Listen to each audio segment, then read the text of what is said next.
Assalamualaikum warahmatullahi wabarakatuh. Sahabat jejak sufi yang kami muliakan dimanapun Anda berada. Sebagaimana telah kita ketahui bersama bahwa manusia berasal dari satu garis keturunan yang suci, yaitu Nabi Adam alaihissalam dan istrinya Siti Hawa. Dari keduanya Allah menumbuhkan umat manusia, beranak pinak dan berkembang menjadi berbagai bangsa dan suku, menyebar ke seluruh penjuru bumi, membawa ragam bahasa, warna kulit, dan budaya. Namun semuanya tetap bersumber dari satu asal yang sama. Manusia pertama, ciptaan agung dari tanah yang ditiupkan ruh kehidupan oleh Sang Pencipta, Allah Azza wa Jalla.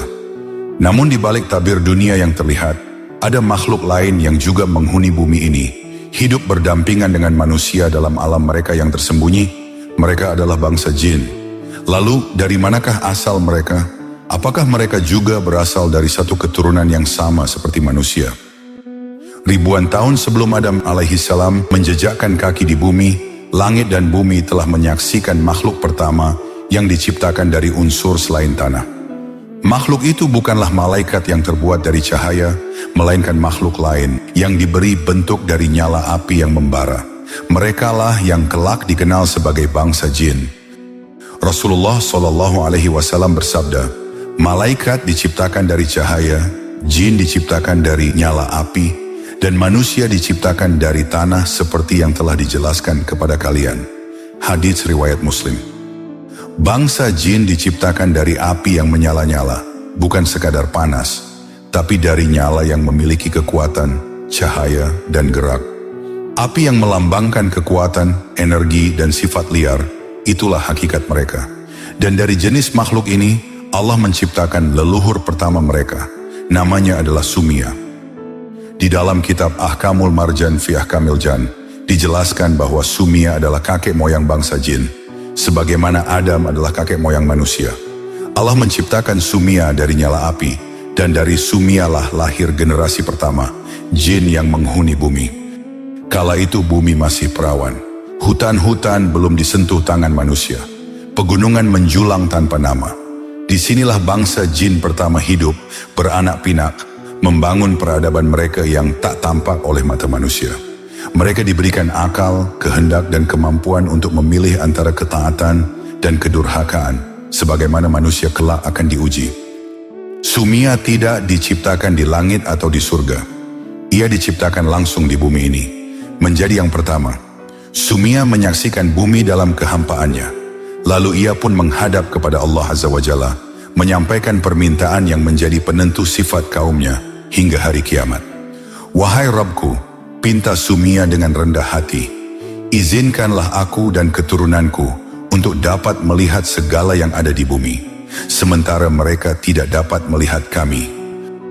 Maka Allah yang Maha Pengasih mengabulkan permintaannya. Sejak saat itu, jin dapat melihat manusia, tetapi manusia tidak dapat melihat jin, kecuali atas izin Allah. Lalu Sumia mengajukan satu permintaan lagi, permintaan yang sungguh aneh bagi telinga manusia. Wahai Tuhanku, jika salah satu dari kami wafat, janganlah kau biarkan jasad kami tertinggal di bumi ini. Angkatlah ia ke tempat yang jauh, ke bintang tertinggi, bintang yang bercahaya dan tinggi, ke bintang surya. Jadikanlah itu tempat peristirahatan terakhir bagi kami. Allah Maha Kuasa lagi Maha Bijaksana mengabulkan permintaannya. Sejak hari itu, jika ada jin yang wafat, jenazah mereka tidak akan ditemukan di tanah bumi ini. Mereka akan diangkat dan dimakamkan di bintang Suraya, jauh di langit sana, sebuah misteri yang tak terjangkau oleh mata manusia. Penjelasan ini juga diperkuat oleh adanya kisah peristiwa yang dialami Rasulullah bersama sahabat Bilal. Kala itu Rasulullah Shallallahu Alaihi Wasallam dan para sahabatnya sedang dalam perjalanan jauh. Kemudian tibalah waktu sholat. Tubuh baginda Rasul terasa lelah dan debu menempel di wajah yang penuh cahaya. Maka Rasulullah bersabda kepada Bilal bin Rabah, "Wahai Bilal, carilah air untuk wudhu." Maka berangkatlah Bilal, sang muadzin surga, menelusuri padang gersang, hingga akhirnya ia menemukan sebuah sumur yang sepi di tengah sunyi. Saat ia mendekat, terlihatlah seorang sosok misterius berdiri di dekat sumur itu, tinggi, tegap, namun tak dikenal. Bilal pun berkata dengan sopan, "Wahai saudaraku, izinkan aku mengambil air dari sumur ini untuk Rasulullah." Namun sosok itu tidak menjawab. Ia justru menghalangi Bilal dengan sikap tegas dan dingin. Beberapa kali Bilal meminta izin, namun tak diberi jalan, hingga akhirnya terjadilah perkelahian antara keduanya. Dengan kekuatan dan tekadnya untuk menunaikan perintah Rasulullah, Bilal pun menang dalam pertarungan tersebut. Sosok itu terbunuh, dan Bilal pun mengambil air, lalu kembali kepada Nabi. Dengan wajah lelah dan sedikit cemas, Bilal berkata, "Wahai Rasulullah, tadi aku bertemu seseorang di dekat sumur. Aku minta izin, tapi ia menolak dan menghalangiku, hingga aku terpaksa melawannya dan membunuhnya."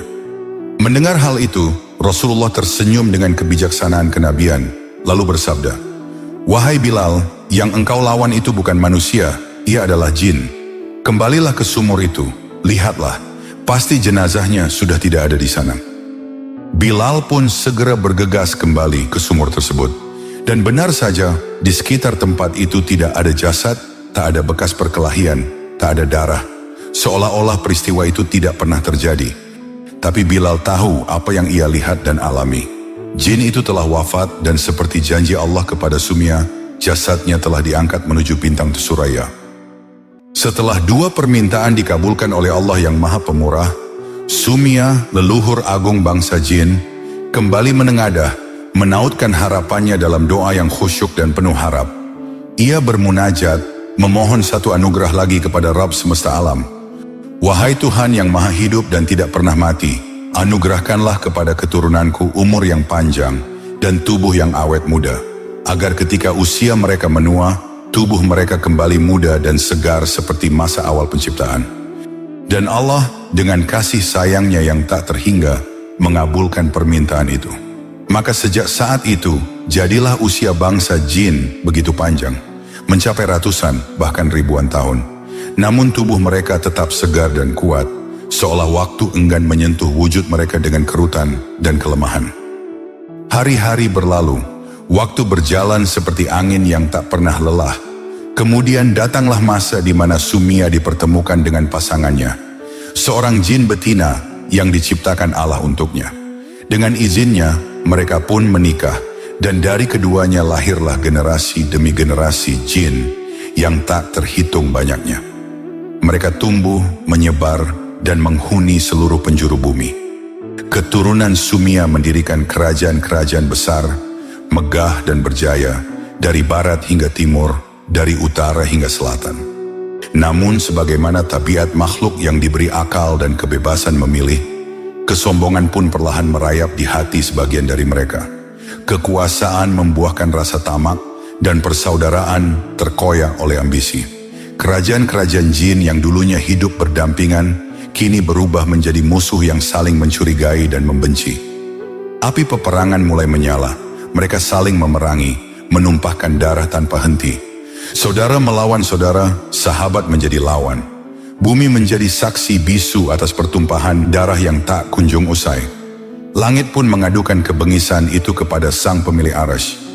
Maka Allah yang Maha Adil memerintahkan pasukannya dari kalangan malaikat, makhluk yang tak pernah ingkar terhadap perintah Tuhannya, untuk turun ke bumi dan menegakkan keadilan.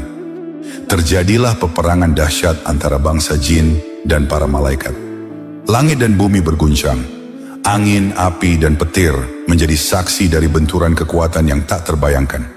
Namun kuasa Allah berada di pihak hamba-hambanya yang taat. Malaikat memenangkan pertempuran itu dengan gemilang. Kerajaan-kerajaan jin yang congkak dihancurkan, dan para jin yang tersisa melarikan diri tersebar ke pelosok bumi.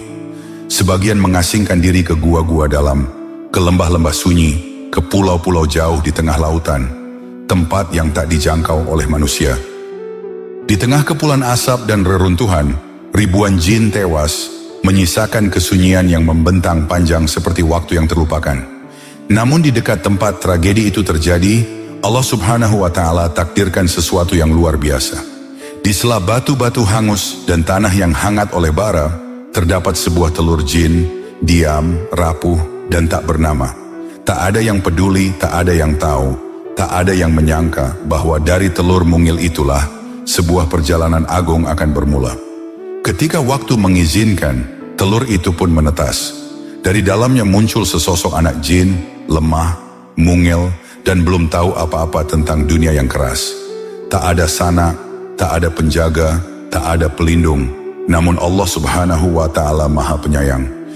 Melihat anak jin yang terlahir di tengah sunyi itu, satu malaikat, makhluk dari cahaya yang tak pernah membangkang perintah Tuhannya, turun dengan rasa iba. Dengan penuh kasih, malaikat itu memohon izin kepada Allah. Ya Rabb, izinkan hamba untuk mengasuh makhluk kecil ini, agar ia tak tumbuh dalam kebencian dan kegelapan seperti kaumnya dahulu. Dan Allah Subhanahu wa Ta'ala yang Maha Pengasih mengabulkan permintaan itu. Anak jin tersebut diangkat dari bumi yang hangus, dibawa ke alam cahaya tempat para malaikat berada. Sebuah dunia suci yang tak pernah disentuh oleh kegelapan, di mana setiap desah angin membawa tasbih dan setiap cahaya menyampaikan pujian kepada Allah. Di sana, anak jin itu dibesarkan, diperkenalkan kepada cinta, kepada ilmu, kepada ibadah, kepada ketundukan yang murni. Malaikat-malaikat mengajarkannya tentang tauhid, tentang keikhlasan, tentang kedekatan dengan Allah yang tak bisa dilihat tapi selalu dekat. Di antara para guru agung itu, terdapat satu sosok yang luar biasa. Jibril alaihissalam, penghulu para malaikat, penyampai wahyu, penjaga amanah ilahi. Jibril lah yang menanamkan dalam diri anak jin itu semangat beribadah yang tak pernah padam. Ia mengajarkan arti sujud, makna zikir, dan kedalaman cinta kepada Sang Pencipta. Tahun demi tahun berlalu, sang anak jin pun tumbuh dewasa. Wajahnya bercahaya, lisannya penuh hikmah, hatinya bagaikan cermin yang memantulkan cahaya ilahi. Ia bukan lagi sekadar jin biasa. Ia telah menjadi makhluk yang sangat soleh, alim, dan zuhud. Dialah Azazil, jin yang paling soleh dan memiliki bentuk yang sangat indah. Bahkan di kalangan para makhluk langit, ia dikenal sebagai pemimpin ahli ibadah. Tidak ada sejengkal pun tempat di langit dan di bumi, kecuali disitulah Azazil pernah bersujud. Oleh sebab ketakwaannya yang luar biasa, Azazil diangkat menjadi Sayyidul Malaikat, pemimpinnya para malaikat di langit.